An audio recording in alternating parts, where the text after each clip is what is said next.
गछ ओ काठुरिया हला एई कविताटी को किए लिखी छथि मो जो दल को पचारि से दल उत्तर करबो हला प्रथमे तुम दल को किए लिखी छथि जोर से कहबा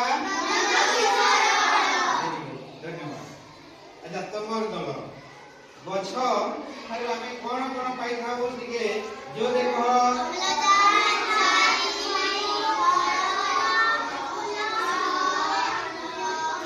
कोन कोन अम्लजान फल छाई फूल बहुत धन्यवाद। आ कोन कोन पाई खाबो चिंता करो गछ ठारू आमे काठ तारपरे पत्र आउ पोशाक भी पाइथो वेरी गुड धन्यवाद। अच्छा पिले एबे तम दल पाई प्रश्न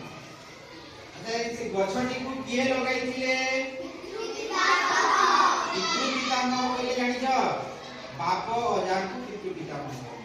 हैला हैं अच्छा एबे तम दल पाई प्रश्न सेही गछ मूले कवि पिला दिने कोन करूथिले